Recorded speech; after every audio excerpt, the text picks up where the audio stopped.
अस्सलाम वालेकुम नाज़रीन। ड्रामा सीरियल निजात जो कि बहुत ज़्यादा इंटरेस्टिंग होता जा रहा है। फरियाल आखिरकार शाहज़ैन के रवैये और उसकी नफरत से थक कर इब्राहिम साहब के साथ जाने पर मजबूर हो जाते हैं। इब्राहिम साहब भी जान चुके थे कि शाहज़ैन को फरियाल की कभी कदर नहीं थी, मगर फरियाल की वजह से चुप थे। मगर अब वो उसको मजीद बेइज्जत होता हुआ नहीं देख सकते थे, इसलिए फरियाल को अपने साथ लेकर चले जाते हैं। मनाइल भी शाहज़ैन को समझाने की कोशिश करती है, मगर शाहज़ैन अपनी अना में अपने सारे रिश्ते खोता जा रहा है।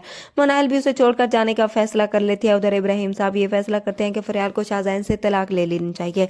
फरियाल के लिए ये फैसला बहुत मुश्किल होता है। वो नहीं चाहती कि वो तलाक ले। उसके दिल में एक उम्मीद कायम होती है कि शायद शाहज़ैन को एहसास हो जाए। इब्राहिम साहब फरियाल की ईमानदारी और काबिलियत को देखकर उसे कहते हैं कि वो खुद को मसरूफ रखने के लिए उनका ऑफिस ज्वाइन कर ले।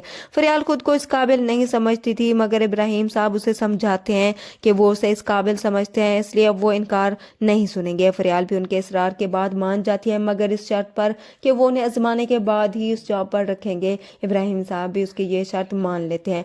मनाहिल अपनी गलती मानते हुए फरियाल को कबूल करने और इब्राहिम साहब से माफ़ी मांगने पर तैयार थी, मगर शाहज़ैन अपनी अना पर कायम रहा, इसलिए मनाहिल तंग आ जाती है। इसलिए वो ना ही अपनी माँ की बात सुनती है और ना ही शाहज़ैन की जिद को मजीद बर्दाश्त कर सकती है, जिसको सिर्फ अपनी ज़ात की फिक्र है। फरियाल जब ऑफिस जाती है तो उसे शाहज़ैन का ख्याल आता है कि काश वो शाहज़ैन को बता सकती कि जिसको उसने बेमौत समझकर फेंक दिया था, उसने कामयाब होने की ठान ली है। वहाँ मनाहिल भी अपनी माँ को लेकर अमेरिका चली जाती है। शाहज़ैन अकेला हो जाता है और साथ ही मकान मालिक भी उसे कहता है कि वो एक हफ्ते के अंदर ये घर खाली कर दे। शाहज़ैन को बहुत गुस्सा आएगा। वो उन्हें कहता है कि जाकर मनाहिल को बता दें कि एक हफ्ते का एहसान भी नहीं चाहिए, वो आज यहाँ से चला जाएगा।